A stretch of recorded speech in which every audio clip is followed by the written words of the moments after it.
Welcome to the Autosportradio.com 2018 show. We're here live from McGillivray Speedway in the beautiful town of Speedway, Indiana. Tonight's show is presented by Honda and Honda HPD, the Indianapolis Motor Speedway, Verizon IndyCar Series, and SVRA. Got a couple of things to mention real quickly. We got to say happy birthday belatedly to Jackie Albers, who had a birthday last week. She turned, I think, 27, if I'm not mistaken. And very sad if you hadn't heard, Mario Andretti's wife, Deanne, passed away. I don't know if it was this morning at 7 or last night at 7, but Deanne Andretti passed away yesterday. Send out all our thoughts with the Andretti family. Don't forget the 4th of July. Jeez Louise. The 4th of July Super Show at the Speedrome. They have a great fireworks show, and if you're looking for a place to go check that out. Also want to congratulate belatedly, because they haven't been here. They've been sorting socks and folding underwear, I think. But Danny and Mary Williams on the 10th of June celebrated their 50th anniversary. And they're still going along the second week into their 51st year. Good luck. Next week, my first scheduled guest is a kid that I'm sure most of you around here have heard of, Jimmy Kite. He will be here. And also day after tomorrow, Thursday, some guy, he runs around, pats himself on the back. I'm a Hall of Famer. He turns 85 on the 5th, Howdy Bell.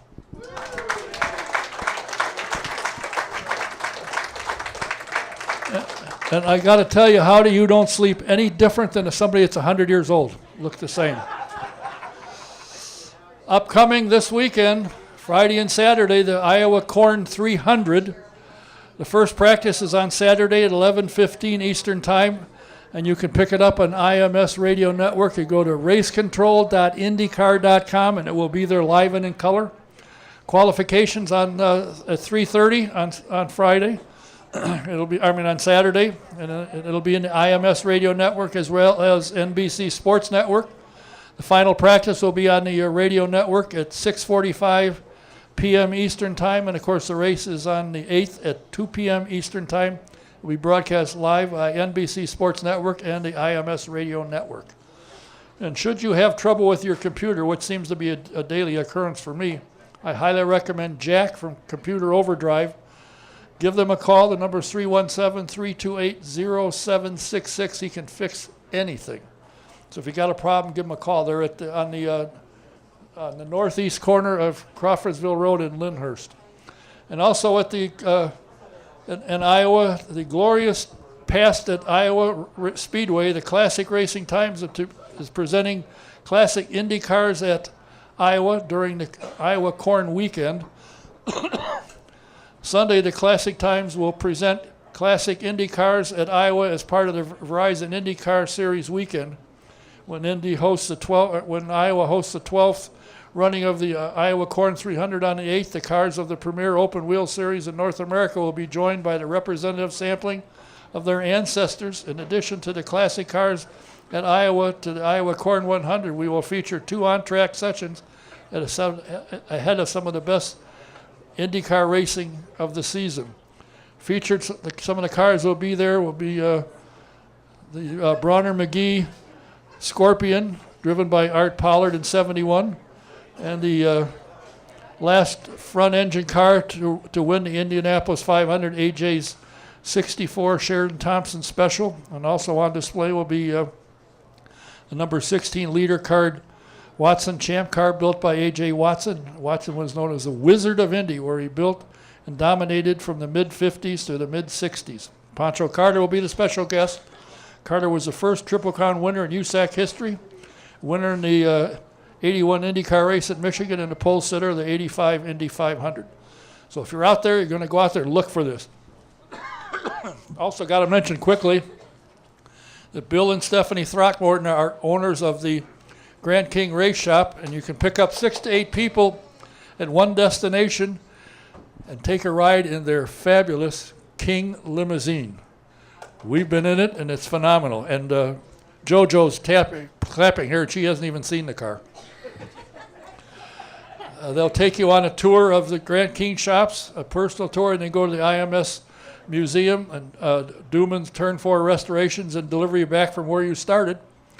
And you'll enjoy it. It takes 6 to 8 people. Give them a call, and office number is 317-820-3959, and you can get Bill at 317-371-0290, and he prefers calls after midnight. He didn't say that, I did. And don't forget Vintage Racing, driving Indy past into the present will be at the Open Wheel Icons weekend at Gateway, August 24th, 25th. You got to get over there and see the 68 Turbine and the Radical 72 Samsonite Parnelli will be there. When you go out there, be sure and stop in and watch. My first guest is a young man that I've been texting for about 4 months. And his manager keeps him busy, so it's very difficult. But I sent him a message yesterday, and he answered so quick I almost fell out of my chair. He is from a family of racers that are probably some of the best in the world. His father is a member of the International Motorsports Hall of Fame as well as the Australian. I'm sure Sir Jack is in both as well. And given the opportunity, I think this young man will be there. If you watch the SVRA event, you saw a real race, and this guy drove a hell of a race. Find out what he's up to. Please welcome Matt Brabham. Thanks, guys. You are running the supercars over in Australia, which gets you a lot of airtime, and should be a number of points so that you can go on a vacation. It won't cost you anything. How did you get involved in that series? Well, my dad, when he first went back over to Australia, he raced in supercars, and he won the Bathurst 1000 in like a Diet Coke looking car. So my first kind of introduction through my dad was into supercars, and all the friends I grew up racing with in Australia, they all go supercar racing, and most of them kind of go up through the ranks in Australia, and that's kind of the final tier. So obviously I grew up with all those guys, and then I came over to the States, and I've been racing here ever since. But a lot of my friends are now in the top kind of teams in that racing series, like Scott McLaughlin. I grew up with him, and he now drives for Team Penske in Australia with the supercars. So I knew a lot of those guys, and I've just been always in contact, and I managed to get an opportunity through Lee Holdsworth, who's an Australian guy, and then Charlie, who's a team owner there for the Preston High team, which is a shirt I'm wearing. And so they gave me an opportunity and said, would you want to run the Enduros with us, which is 3 races, and that is Sandown, Bathurst, and the Gold Coast, and they have 2 drivers, so it's myself and Lee Holdsworth. Is that anything like Indianapolis Motor Speedway by any chance? No, I almost think a super truck is like closer to an IndyCar than those things. They're just so different, and everyone internationally that drives a V8 supercar in Australia struggles when they first get in. And my dad was telling me that as well, but they just got super tiny tires. Like the tires on a road car are bigger than the tires on a V8 supercar, but the cars are like really heavy, and they got like 700, 800 horsepower. So they're heavy, got heaps of horsepower, and no grip. So they're fun. They're really fun to drive, but I mean, coming from an open wheel style of background with heaps of downforce, lots of grip, I mean, it's a struggle for sure. What kind of tracks do they run in? Street tracks, road courses, dirt? All road courses, yeah. Is it all dirt? No, it's all road courses, yeah. So they, same similar tracks as IndyCar, but just no ovals. And then it's basically like the NASCAR of Australia, but road courses. They don't do any ovals at all. Yeah. Nobody does, but America. Yeah, just about. US the other one. Do any of the guys question you? How come you're not driving IndyCar? Well, I get that question a lot, and I'm always working towards it. But I mean, the reason why I'm not driving IndyCar is I don't have any budget. I gotta find some sponsorship, and I gotta find the opportunities to get in there, which is something that I've been working towards the last 3 years. Ever since I got kind of my break in Indy Lights, I've been working towards purely IndyCar, and that's still my number one goal and my focus. Most of my hours in the day go towards that, but I don't have any opportunities there unless I can find money, which is pretty much like all of us. I think probably the only other guy I can remember from memory, I mean, I could be wrong, is probably Joseph Newgarden was the last one to really get a good opportunity, win the championship, and then get a full-time ride the next year. But for the rest of us, we have to really work on the business side of things and find sponsorship, find the money, take it to a team, hopefully do well for a couple of races or a season, and then get picked up. Like Ed Jones is a classic example. He did a really good job, had the money from Indy Lights, found some others through sponsorship, and then had a really good year, and then now he's picked up by Chip. So that's kind of the goal for all of us, is to find some money, get in there, do a good job, and then hopefully get picked up by someone that does have money, like a Penske or Ganassi. Now, you drive the stadium trucks for Robbie Gordon. And when Robbie first started the series, he banged everybody out of his way and won a lot. That's not happening anymore. I think, if I'm not mistaken, didn't you lose last year's championship by 1 point? Yes, I did. Yeah, it was rather frustrating, obviously, and it's kind of made me hungry this year. So, yeah, I lost the championship by 1 point to Paul Morris, and he wasn't even racing in the last race. So he won the championship in Lake Elsinore in L.A., eating a hot dog in the grandstands.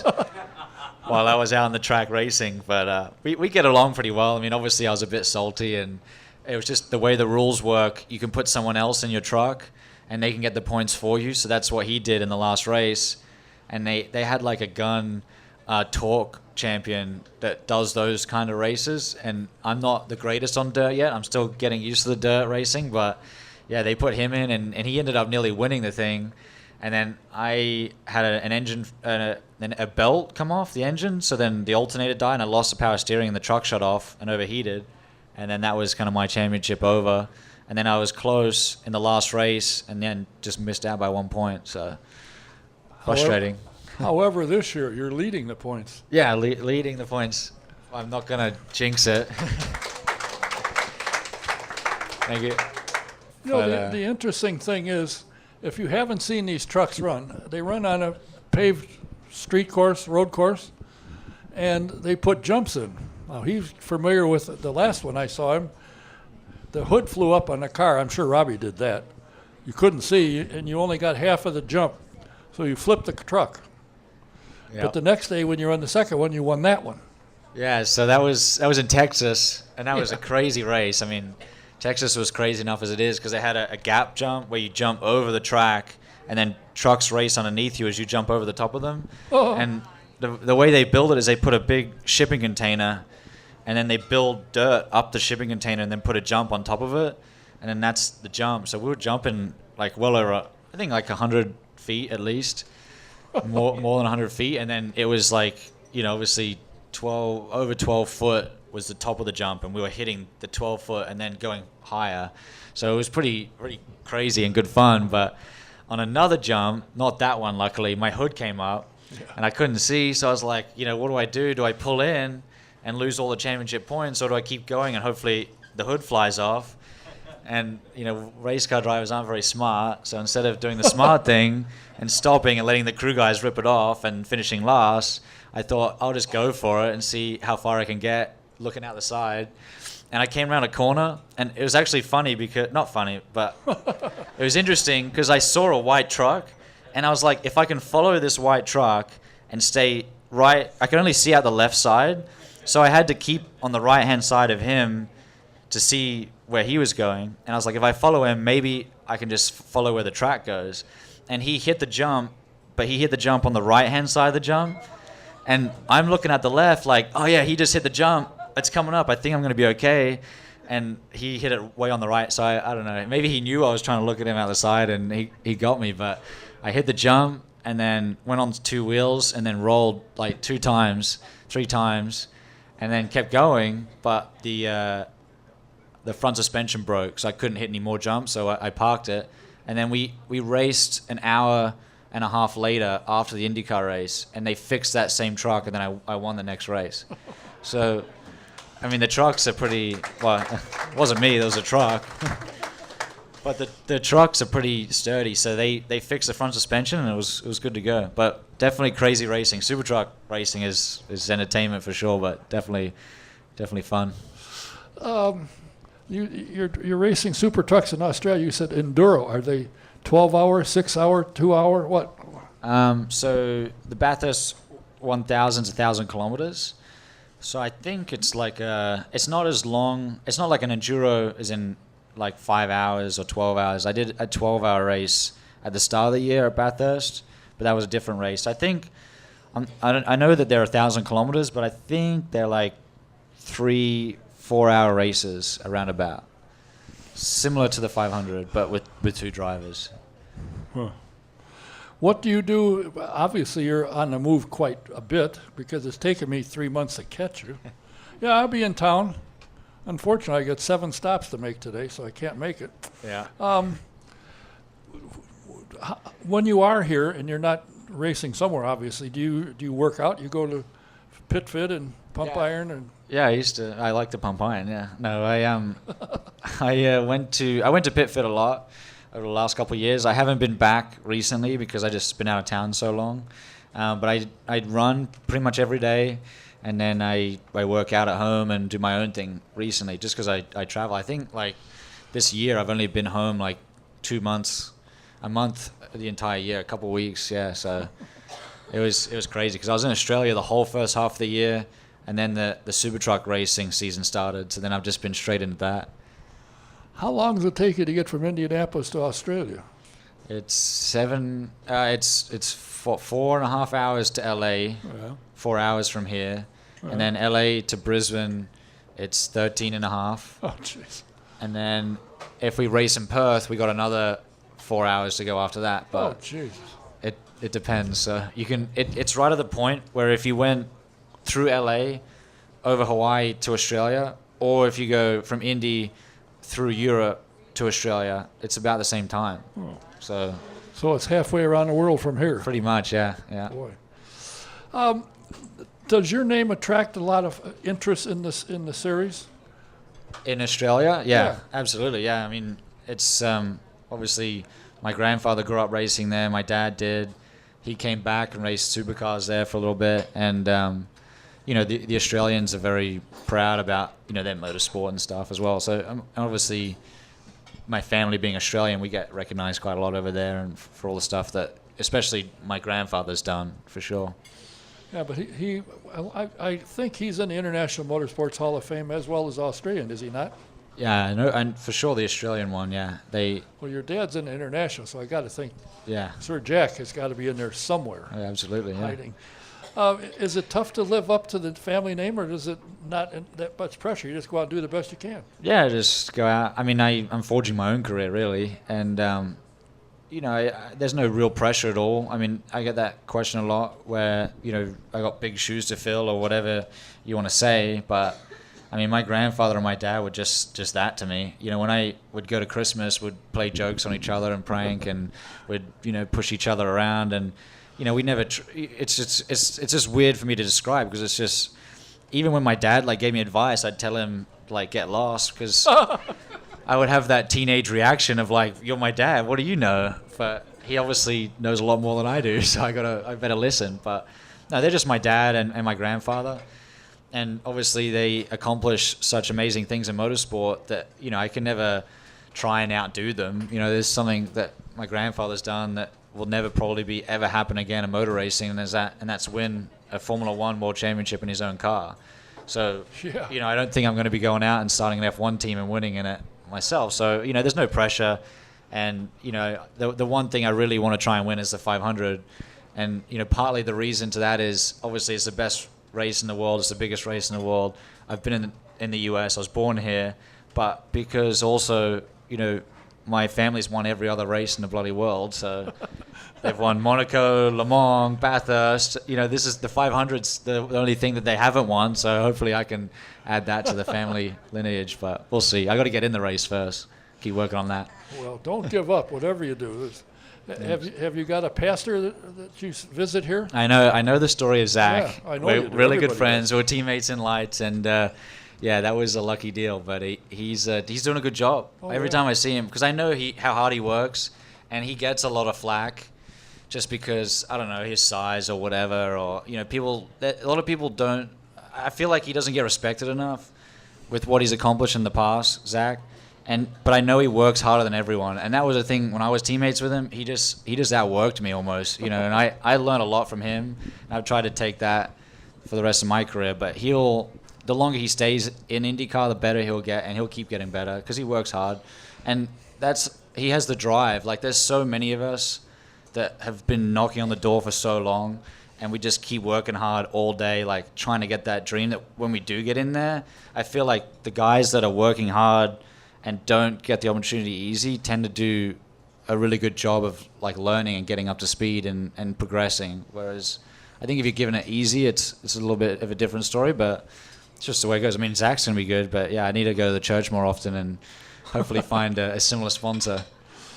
You know, there's something about motorsports that it gets in your blood, in your case for 3 generations now, that you just can't say, I'm going to go take over Bell and Howell. You want to race. That's what you want to do. You want to be a full-time professional race car driver. And you know, your struggle, I know I've talked to your dad a number of times about it, how much time and effort you guys, with his help, put in to try and find, you know, the right company, the right sponsorship to move on. Are you finding it's a little easier to get in the door? Are people aware of IndyCar? It's never easy anywhere in the world you go. And, you know, it's just as difficult everywhere. But I mean, for me, I've just been taking every opportunity I get. So I did get an opportunity for 2 races in IndyCar in 2016. 16, I think, yeah. And so, you know, I did the road course race. I qualified 13th, my first time ever on red tires. And I was in the top 6, and then I got knocked out by .0005. And then I qualified like the same time as Sebastian Bourdais, my teammate. And you know, I think I did a good couple of races, but it just wasn't enough to get myself in the door. And since then, I've had no really opportunities. I mean, I've been really close with a couple of guys that have gotten injured in the 500, and I've had the call up to replace them. And then, you know, those drives have been placed with people that have brought money to the table. So, you know, I've been on the door, and I've been knocking on the door frequently for the last, you know, since I was in those 2 races, but I just haven't got the opportunity. And then the reason why I've taken opportunities elsewhere, it's just because I've been given them. So I got the opportunity in Australia. I got some opportunities in sports cars coming out, and then I've got some, you know, stuff with the super trucks, which has been great. But I mean, the name helps with who you know. So obviously, you know, my dad racing over here in the States the longest time has helped because I know the right people to talk to. But at the end of the day, money talks, and that's the thing I've been lacking. So, you know, yes, the name helps, but does the name get you a ride? I don't think so. No, I wish it did. I mean, it would make things easier, but I mean, at the same time, it's a two-edged sword. If I just got given everything, the golden ticket, and my dad paid the bills, you know, I don't think I'd be a very nice person, and I don't think I'd take the opportunities. I'd take the opportunities for granted, and probably wouldn't make it anyway. So if I can work for it, get there, you know, at least I know if I get in the door, I can work for it and keep it going. I just got to get there.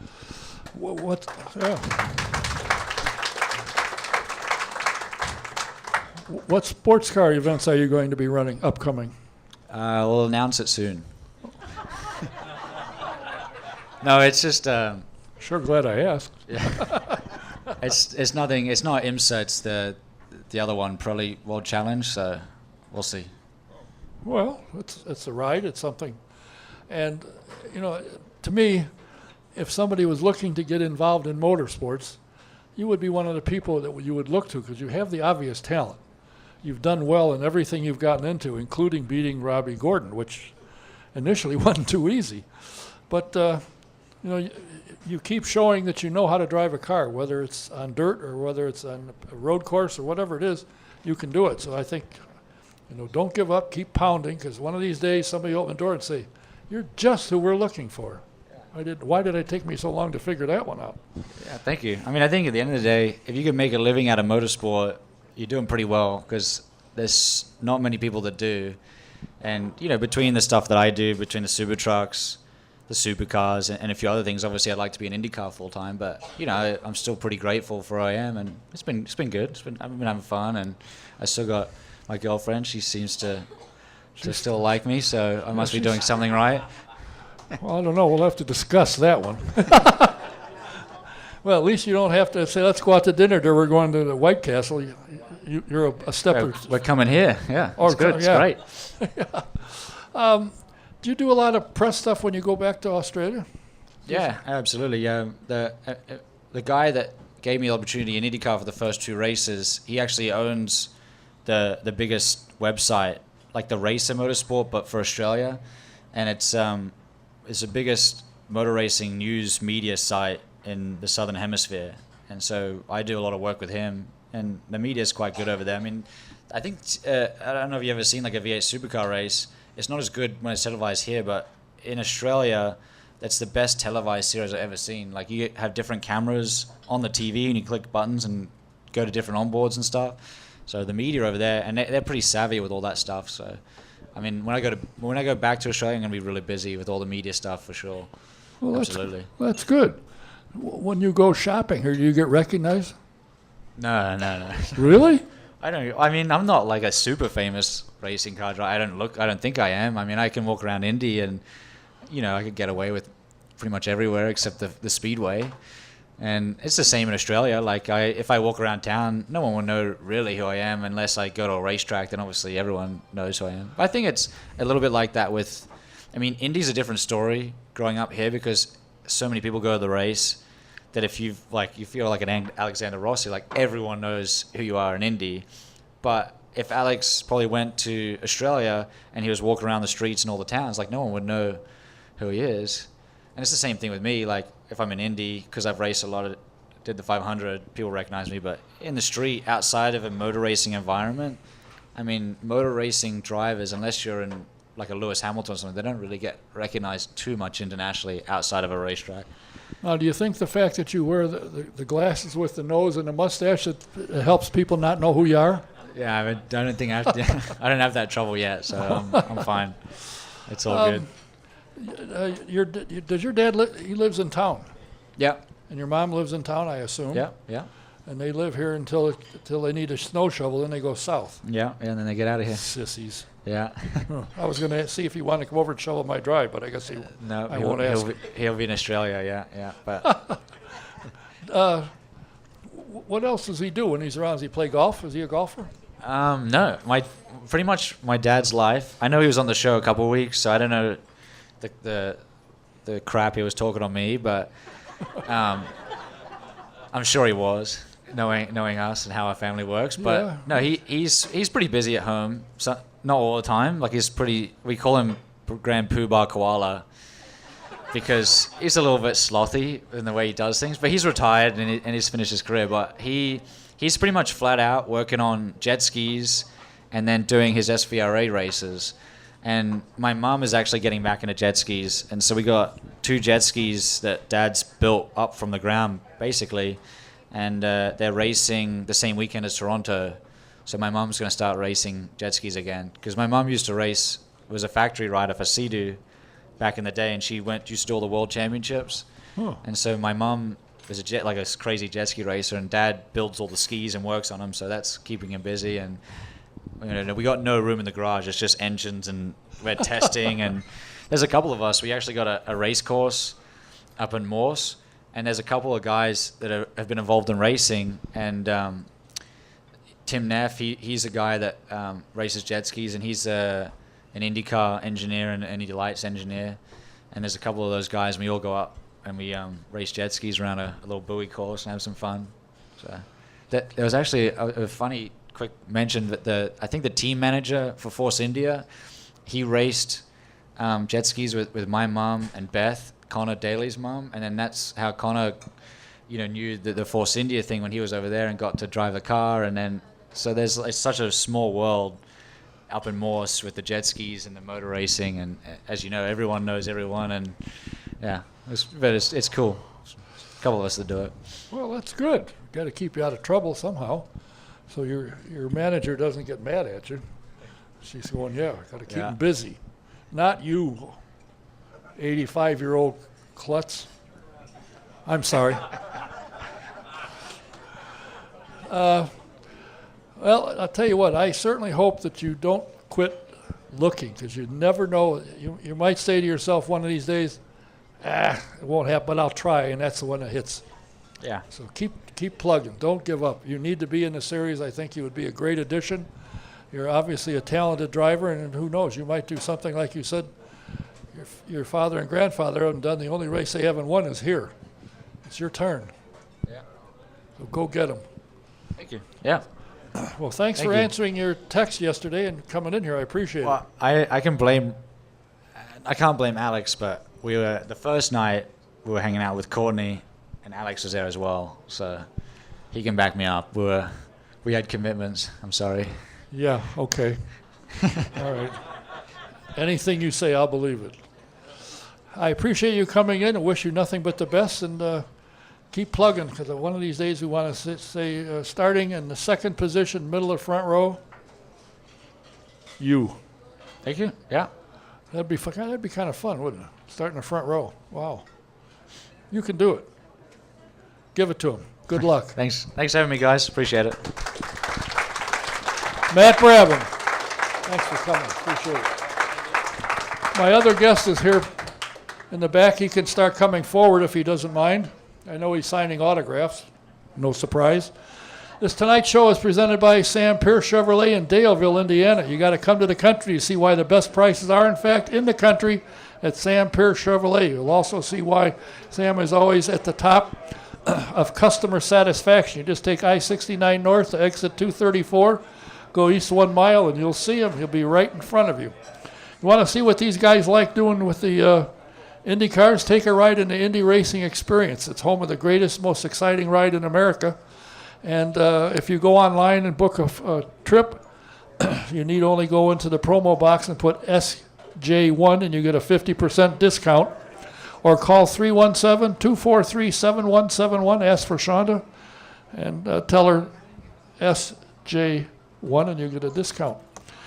If you can't wait to see a dentist, I got a suggestion. Go see Dr. Jack Miller, the Indy Dental Group. They are a phenomenal organization, great people, and you'll be very pleased with it. I know we are. Give them a call, make an appointment, 317-846-6125. And if you're looking for insurance for your home, your car, or your commercial property, call Mike Pardee at VP Insurance. He's located at 5004 West 16th Street in Speedway. Give him a call. Number 317-248-0070. That's VP Insurance. Mike Pardee at 317-248-0070. And if you're a buff for vintage cars, go to svra.com and subscribe to the Vintage Racing Quarterly. It's a great magazine, very first-class operation, and it tells you stories about cars you knew growing up. So check it out. Vintage Racing Quarterly, svra.com, and subscribe. And incidentally, their next event is July 26th to the 29th at Portland International Raceway. If you're anywhere out that way, SVRA will be there. Stop in and see him. You'll love it. My next guest is a young man that I have been pestering the Andretti PR girl to catch up with. I don't need to go through his resume. You can go to my website and look for it and see it. There's only one thing you need to say. He's an Indianapolis 500 winner. Please welcome Alexander Rossi. Thank you. Coming to your show was one of the first things I ever did. Yes. In IndyCar. Yes. Yeah. It was your first interview. So I haven't been back the past 2 years, and that's probably that. why the 500 hasn't gone so well. Right? So this is in like premonition of 2019. Okay? Otherwise, we're going to have a little bit of a chit chat. Well, you will notice that I recognized your potential, and I invited you early on. I appreciate that. And then, of course, you hit the jackpot, and you said, I don't have time for him. That's not true. That's not true. I know you've but no, been I'm very busy. happy to be back and be back here with all you guys. So thank you for having me. You know, when you do interviews, it's always about racing. Okay. That makes sense. I mean, yeah, it does. look That's at where we kinda are. what you do, yeah. Yeah. But I've heard a story, and I want to see if it's true. You have a Oh dog. boy. You I have a dog. what? You have a dog, Brunner. Brunner. Brunner. All right, Like whatever. breakfast, lunch, and dinner. Oh boy. So like imagine brunch, but also dinner. Okay. It's a great meal if it ever existed. I'm glad to hear that. Yeah. I've always thought so, and you can see I keep sampling to make sure. Sure. Yeah. And I understand there's a little thing going with Hinch's dog, Lucy. Is there? That's what I hear. She's a lot older than he is. Well, that's so all right. She likes younger. I'll have to have a word with her if she's taking advantage of him. Well, I don't know if she's taking advantage. I just heard that. Well, here's the thing. So James and I are obviously on the road a lot, and Becky, his girlfriend, doesn't always go to races. So when she's around, she volunteers to look after my puppy, and they're kind of similar. So Lucy is a cockapoo, and Brunner is a golden doodle. So the similarity is they both have poodle in them, but Brunner has grown to be much bigger than her. So that's good for him. I see. Is that what you do in your off time, is take care of your dog? Absolutely. I yes. see. Yeah. That was the highlight of my weekend. I went nowhere and played with my dog, so it was a great time. Oh, boy. Okay. Sorry. What did you do this weekend? I don't know. I forgot. You should get a dog, and then you'll have stories to tell. She's saying yes. Yeah? Then you guys can babysit my dog when I'm gone. Perfect. Done deal. All right. Now, you came here from Europe. I mean, you had a career Yeah. before, but you went to Europe and raced, and you got into Formula One and ended up in America. Well, I mean, you're from America, from Nevada City, California. If you're ever out in the area, stop by. It's a nice town. Have you been? No. Okay. I've seen pictures. Yeah. It only takes a couple. It's okay. Yeah, well, Yeah, it's very small. yes. We got like the front page news of the newspaper, I don't know, 8 or 9 years ago was we got a Walgreens. So pretty exciting. Wow. Yeah. You can get your toothpaste and your Doritos in one spot. Wow. What did they say when you won the 500? I had a parade, which was super awkward because there was like people that I went to high school with who were like, "Hey," it's like, "Hi," and I didn't enjoy it at all. But you know, it was a big thing for the small town and everything. So. And the difference I saw when I used to follow Formula One before you were even born. I went up, and you could get in anywhere. You could get in the garages. You could, talk to the drivers. Now that's nigh on impossible. Yeah, for sure. I mean, that's the one thing really about Formula One that is, I guess that's the biggest difference, right? Is in IndyCar, the drivers and the fans kind of can build a relationship, and the fans can have an affinity with the driver themselves and the driver as a person. Whereas in Formula One, it's much more about they're a Ferrari fan or they're a McLaren fan, and for sure you'll have Team Penske fans here, right? But more often than not, you see people wearing individual drivers' T-shirts or hats or whatever, and that's because the fans get to know the driver as a person, and I think that that's very important, and I think that's one of the main reasons why IndyCar is the only form of motorsports that's currently gaining traction instead of going the other way. Do you like that? Do you like to be able to interact with the fans and you see them at a race and you'll be signing autographs? You go to a race three down and there they are again. Yeah, I mean, it's like everything. There's goods and bads to both. I guess the only time where it can be frustrating is so the month of May is crazy, right? It's very busy, as you would imagine. And the way the garages are lined up, there's only one bathroom. So sometimes you're in the middle of the meeting, you just have to go to the bathroom, right? And that turns into a 20-minute process. So that you got to plan for it. And the first year it surprised me. The second year I knew how to do it. So I just made sure that there was scheduled in allotments of time. But it's cool because on the bad days you're reminded that there's still people that believe in you, and that's something pretty cool. When you hear yourself being commented on, particularly this year, I think you've only had 1 or 2 races where you went on the podium. It said 3. He's all right. I tried to make it, and they'd say, "Oh," because they don't know. They're not sure. They listen to me, so that you got to know they're not that Fair. slick. But on television, when they watch PT, of course, is always saying, "He's a contender. Watch him." Now you're tied with Hunter Ray, 23 behind Scott Dixon. Yeah. That's I was trying to think of the kid's name. I can't remember. The kid. Yeah. Whew. He's getting old, man. Yeah, I mean, know he's he still is. kicking my ass, but he's getting old. So. But they're talking about you being a contender for the title. How does that make you feel when you hear that? I mean, it's what we work for. It's what the whole Andretti Autosport organization and all the engineers, the mechanics, my teammates, is what we set out in January with the goal of trying to accomplish. So I really think this is the culmination of momentum that's been really building since the beginning of 2017. And we had a big engineering overhaul in the winter of 2016.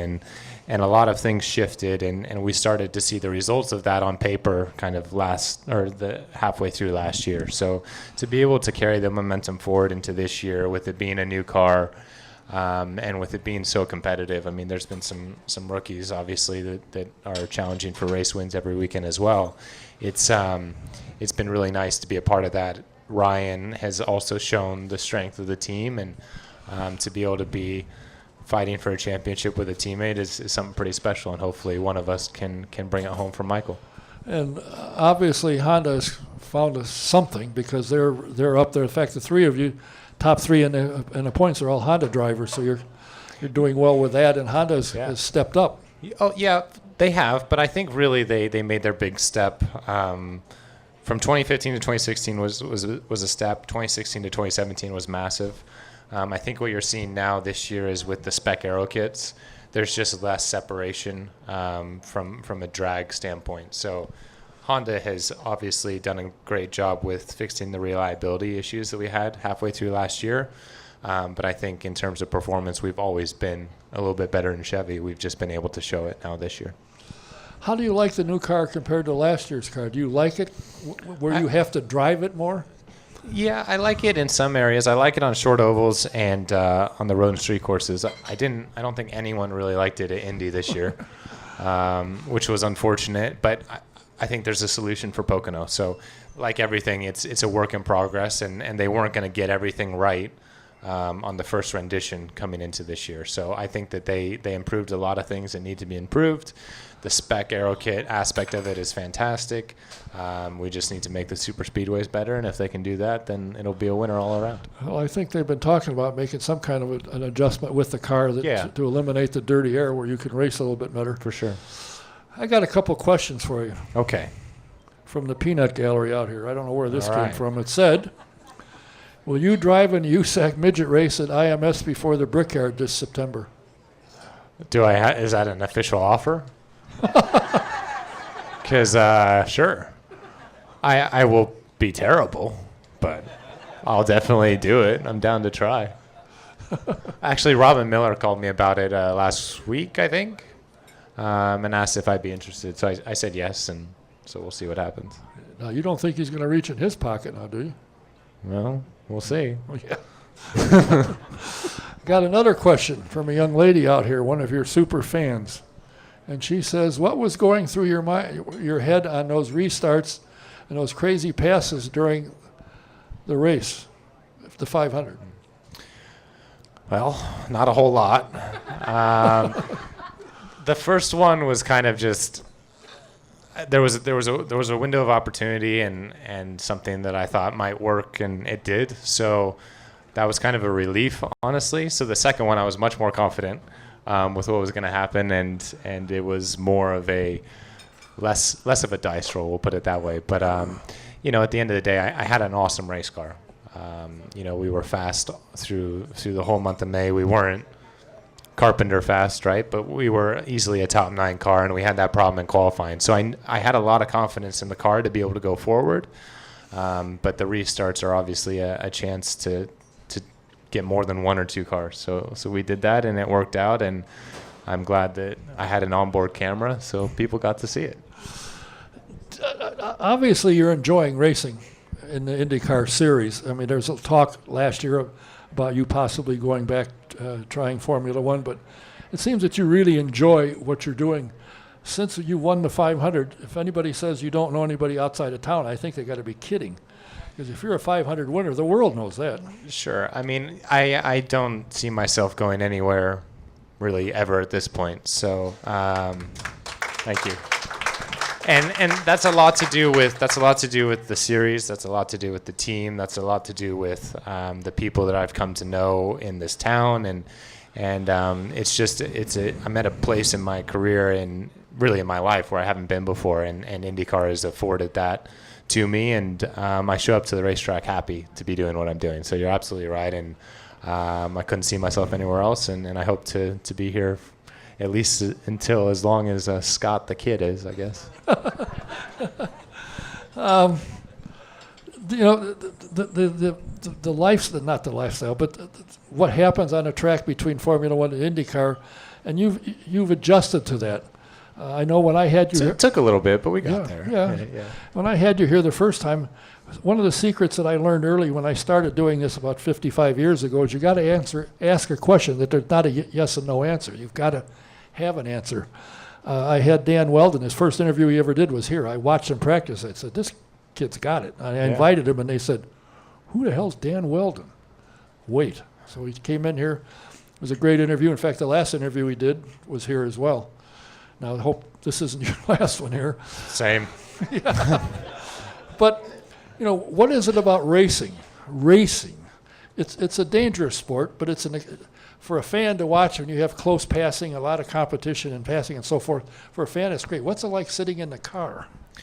It's just our job, and I know that seems kind of mundane to say, but at the end of the day, this is what most of us have been doing for our entire lives. I started when I was 10, so I'm going on 17 years of being involved in motorsports and driving a vehicle of some sort. So it becomes an automatic thing, and the secret, I guess, to being successful in a race car is you have to be able to operate on a subconscious level. So you look at guys that are winning races, guys that are qualifying on pole, and they're not thinking about each thing that they're doing. It's kind of just, it's happening, and their conscious mind, if you will, you're thinking about the strategy, you're thinking about your car, you're thinking about what other people are doing. So really the driving aspect of it comes as kind of this natural thing. And that exists for all the guys in IndyCar, honestly, because you're going too quickly to be thinking about, oh, I need to brake here, I need to turn here, I need to do this. You're relying on past experience and good judgment to make the decisions that you are. And if you're getting it right more often than not, then you're doing a good job. I got to admit that IndyCar, in all the world of open wheel racing, Formula One, there's usually about only three teams that usually will win.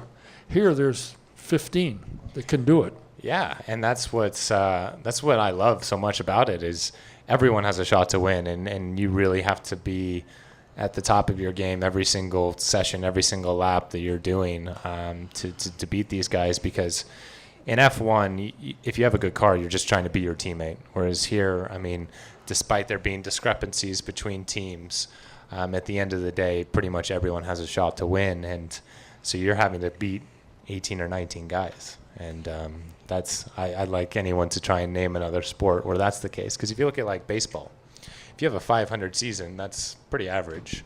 But I mean, you have a 50-50 shot of winning every game. Here, you have a 1 in 23 shot of winning. So. But now, if you ever play basketball? I did, yeah. Did you? Yeah. Do you think you could have signed a contract like Mr. James did, $154 million for 4 years? Absolutely not. Oh. No. I didn't say I played basketball well. Oh. Come to think of it, I don't think I could have signed a contract for like $1. What do you do with your time away besides take care of the dog when you're away? You're not racing. Well, that's kind of October to January. And last year, I subjected myself to go on a television show with Connor, which I will never do again. What with? Thank you. You won't go with Connor again? That also, yes. I won't go a place with Connor, and I won't go on a television. No. So it's actually funny because him and I won a trip for two to Curacao, where we would be put in a Grand Deluxe suite and have breakfast each morning and get to go on a scuba diving experience. And we're not going, as you can imagine. So it was to answer your question, we're always trying to do things in a way to further our brand, promote the series or whatever, and just so happened to be my last off season was a television show, which was a cool opportunity, and I'm glad we got to do it. But yeah, it was definitely got the T-shirt. Don't need to do it again. I asked him. I said, those countries look great. He said, are you kidding? We didn't see anything. I couldn't No. tell you most of the places we went. I have no idea. Yeah. We Yeah, fly it's in, true. do the thing, get on a plane and leave, go to the next one, get up the next morning, and off you go. He said, I couldn't tell you some of the cities we were in. I don't know. Yeah, it was weird because on TV you'd think that you'd get to explore a little bit, and at the end of the day, it was very interesting to do because most places we go as race car drivers, we see, the airport, the hotel, the racetrack, and you kind of leave, and you never really experience anything that is local to that place. Whereas the TV show, the whole point of it was to put yourself in kind of local markets and experiences and kind of find your way through that. So that was nice. But most of the time it wasn't anything fun that you were doing. So, for example, when we were in Prague, we had a 48-hour pit stop, they called it, where they were waiting for production to move to the next place. And you were just locked in a hotel room. So that would have been nice to be able to go check out Prague and see Prague a little bit. But no, we saw each other in the inside of a hotel room and watched a lot of Czech television. And yeah, it was an experience. Now, if Dancing with the Stars were to call, No, no?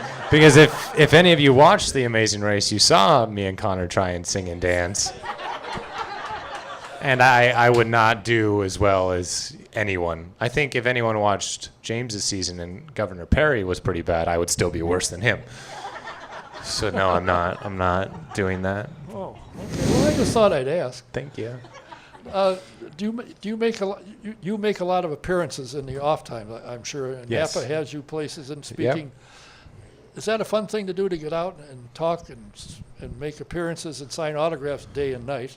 For sure. I mean, it's what a lot of people don't realize is, so if you look at a year as 365 days, we spend probably 70 days in a race car, 80 days in a race car, and the rest of the time is spent doing things to prepare for those 70 or 80 days. So whether that be sponsorship appearances, media appearances, training, from a fitness standpoint, working with the team, being a professional race car driver is more often than not spent outside of the race car. So yeah, absolutely, I enjoy it. I love the fact that Napa has kind of continued their involvement each year, and that's been a very special thing for me to kind of bring a blue chip company, a household name company, back to IndyCar, and hopefully we can win some more races this year in a championship and have them on for the full season next year.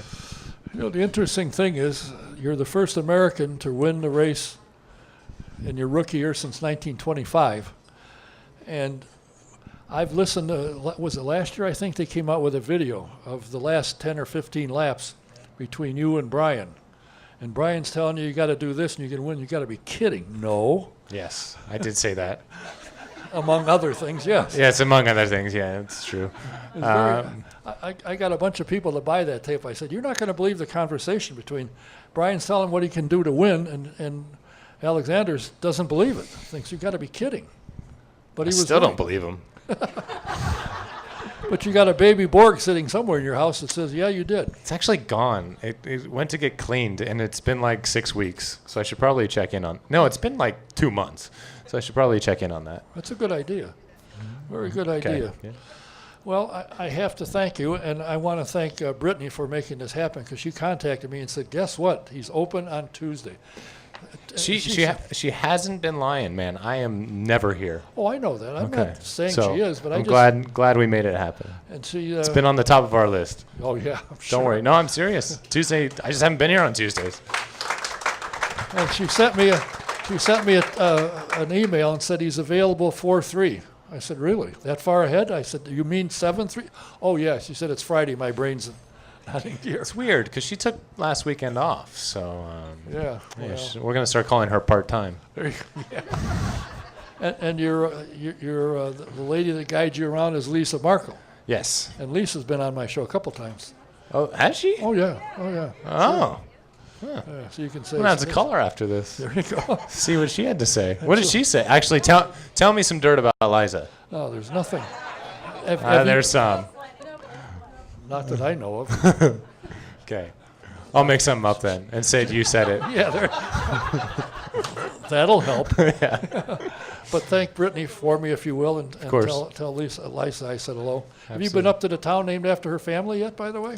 Markleville? Markle, Indiana? Yeah, or Markle? Yeah. Have you I been up have. there? Yeah. Really? Did anybody recognize you there? Huh? Did anybody recognize you up there? No. But no one recognized her either, so. Well, I have to say I appreciate you taking the time to be here My because pleasure. you can do interviews, you can do it at home on the radio, but to do my program, you got to be here, and I appreciate you taking the time to do that. It's all good. Thank you, everyone, for having me. Appreciate it. He is going to be recognized for the rest of his life as the winner of the Indianapolis 500, Alexander Rossi. Thanks. Appreciate it. Thanks a lot. He's got pictures to be signed, and people want his autograph and say hello and all that kind of business. Want to mention to you also that if you have ever wanted to wave the green flag to be an honorary starter or take a two-seater ride, well, join IndyCar Nation and you could win the VIP experiences at every race. Go to IndyCarNation.com and sign up today. Use the promo code DONKAY, K-A-Y, 15 to get 15% off of a championship or legend membership. And don't forget, when you go to Pocono, the Classic Racing Times will be there, and they're expecting over 300 cars. So if you're going to Pocono, August 17th, 18th, and 19th, be sure and take it in. Be several divisions, and they'll run on this tricky triangle as well as the fifth mile front stretch oval. So check it out when you go to Pocono. It's a great place, great guy. Gary does a great job with what's going on with that and it's growing and growing. And next year he's going to be at he's going to be at Newton this year, and he's going to be at Gateway next year. So take care. Remember, my first guest scheduled for next week is Jimmy Kite. If you want to see who my guests are, go to the website autosportradio.com and look it up. It'll tell you. I want to also mention that if you are looking to get all of the inside scoop on racing, you got to talk to Mr. John Noggle, the host of Noggle's Goggles. He cleans them up every once in a while so we can actually see what he's talking about and get involved with him, sign up, find out what he's doing, and they have what they call race chasers and have interesting guests on there. So check out Noggle's Goggles. Till next week, thanks everyone for being here. Thanks for watching, listening, and tuning in. See you next week. Good night.